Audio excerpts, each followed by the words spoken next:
I almost didn't walk into the restaurant that night. It had been one of those days where everything felt heavier than usual, the kind where silence follows you, even in crowded places.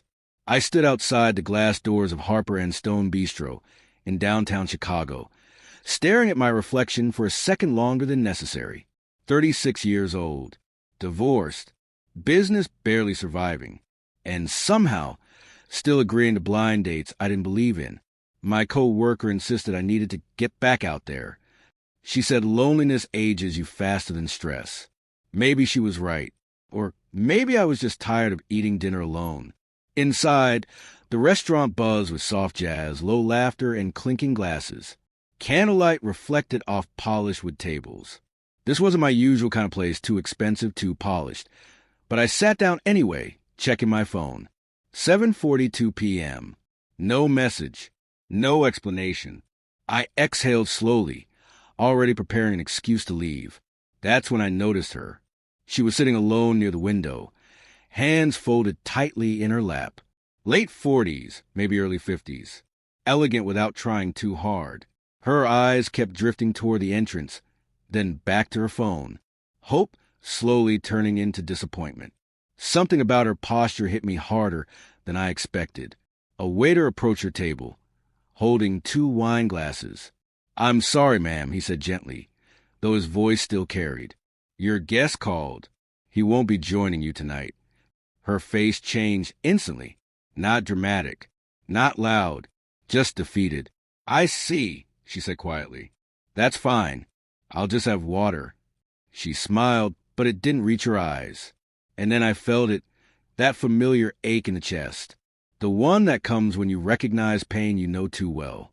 I didn't know her name, didn't know her story, but I knew what it felt like to be left behind in public. People noticed. They always do. A couple whispered nearby. Someone glanced over, then quickly away. She picked up her purse, clearly preparing to leave before the humiliation settled in. I don't know why I stood up. Maybe it was instinct. Maybe it was guilt. Maybe I was just tired of watching good people suffer quietly. Before I could overthink it, I walked over. "Sorry I'm late," I said, loud enough for nearby tables to hear. Traffic was a nightmare. She looked up, startled, confused, and then cautious. "I think you have the wrong table," she whispered. I leaned in slightly and lowered my voice. "Please, just trust me for 2 minutes." Her eyes searched my face. I saw fear there, and embarrassment, and something fragile. But she didn't move away. So I sat down. "I didn't think you were coming," she said softly. "I'm here now," I replied. The waiter returned, relieved. "Would you like me to bring the wine back?" "Yes," I said quickly. "Please." She stared at me once he left. "You don't know me," she said. "Why are you doing this?" "Because no one deserves to walk out of a room feeling small." She swallowed hard. "My name is Daniel," I said. "What's yours?" "Claire." The name fit her. We talked. About nothing at first. The weather, the city, work. She was a school counselor. Recently divorced.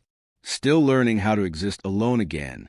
I told her I ran a struggling print shop and was terrible at pretending my life was under control. The conversation felt easy. Too easy. Then someone at another table raised their glass toward us and smiled. "Congratulations," the woman said. "You two look wonderful together." Claire froze. I could feel the moment slipping, the fragile protection cracking. So I did something reckless. Something completely unplanned. I stood up. "I actually can't wait any longer," I said, my voice steady even though my heart was pounding. Claire's eyes widened. "What are you?" I reached into my jacket pocket and pulled out a simple silver ring. It wasn't expensive. It had belonged to my mother. I carried it without knowing why. I dropped to one knee. The restaurant went silent. "Claire," I said, "will you marry me?" Her breath caught. She leaned forward, whispering urgently, "Are you insane?" "Probably," I whispered back. "Just say yes. Please." Her hands trembled. Her eyes filled with tears. Not of humiliation this time, but shock. Then she nodded. "Yes," she said softly. Applause erupted around us. Cheers. Smiles. Phones came out. I slid the ring onto her finger. It fit. When I stood, she hugged me tightly, holding on like someone who had almost fallen. Later, when we were finally alone again, she laughed shakily. You just changed my entire life in 5 minutes. I was just trying to save your evening, I said. Well, she replied, touching the ring, you succeeded. The next morning, reality hit. Videos, messages.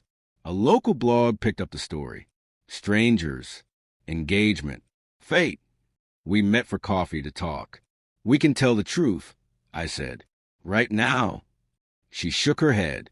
Let's wait. Just a little. I need time to breathe. So we agreed. 2 weeks. Appearances only. But life has a way of complicating plans. We talked more, laughed more, shared old wounds, grief, regret, hope. The pretending faded. Somewhere between shared breakfast and late-night conversations, it became real. One evening, sitting in my empty shop after closing, Claire looked at me and said, You know, I haven't felt seen in years. Until you sat at that table. I didn't answer. I didn't need to. 3 months later, I proposed again. No audience, no applause, just truth. And this time, when she said yes, nothing felt rushed, fake, or forced. Sometimes, the bravest love stories don't start with romance. They start with kindness. Thank you for watching Classic Stories. Don't forget to like, comment, and subscribe for more stories that remind us how powerful compassion truly is.